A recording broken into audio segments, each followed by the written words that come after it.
Il-problemi tas-saħħa mentali huma mifruxa u hemm min tant iħossu li niżel fil-baxx li jispiċċa jirrikorri għad drogi. Iżda għajnuna hemm u min ifittex se jsib appoġġ qawwi. Dwar dan tkellem id-direttur ta' Caritas Malta Anthony Gatt, illi jikkummenta ma' Net News fl-isfond ta' diversi posts li ġew ippubblikati online wara l-mewta traġika ta' Jan Patch. B'Caritas Malta tinsisti li jeżisti appoġġ veru għal min tassew jeħtieġ l-għajnuna. Sfortunatament ir-realtà tad-diffikultajiet ta' saħħa mentali hija realtà li niltaqgħu ta' spiss magħha fil-firxa kollha tal-ħidma tagħna, ġifieri jista' jkollok pereżempju persuna li ġi f'moħħi mingħajr ma nikxef il-konfidenzjalità u l-anonimità, eżempju, xi ħadd li għaddej minn problemi fix-xogħol tiegħu jew fil-business tiegħu pereżempju li jibda jirrikorri għal xi droga biex jipprova jaħrab jew jistrieħ.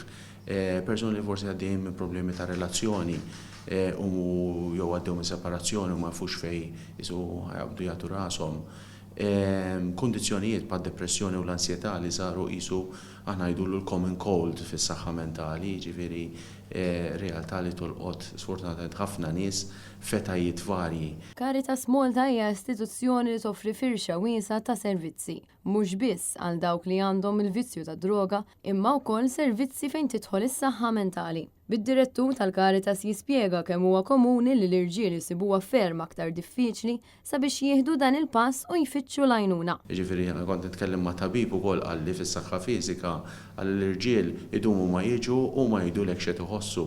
Ġifieri huwa forsi messaġġ partikolari wkoll għal min forsi jibża li jħoss li huwa dgħajef jekk jersaq għall-għajnuna pjuttost huwa bil-kontra.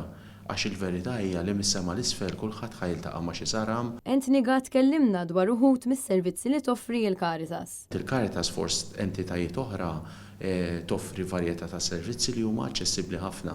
Ġifieri dak li jkun jista' jagħmel telefonata jew anke jiġi l-Caritas Community Center u jitlob l-għajnuna.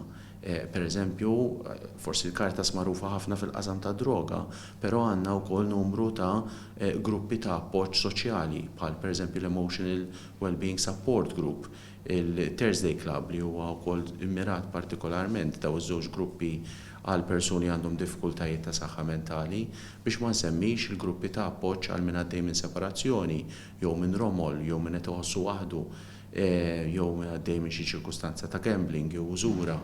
Illum hija ħaġa pożittiva li bniedem jista' jagħmel telefonata u jieħu l-għajnuna li tixraqlu. Gatt insista li wieħed jitlob l-għajnuna mhijiex sinjal ta' djufija iżda hija espressjoni ta' kuraġġ u l-Caritas toħloq triq ġdida l-individwu hekk kif din hija ġlieda favur il-ħajja b'dinjità, sens u tama. Fil-kultura llum li bniedem jgħid ħajmur għand psikologu jew counselor hija iktar aċċettata fil-kultura anke tara fuq television tissemma.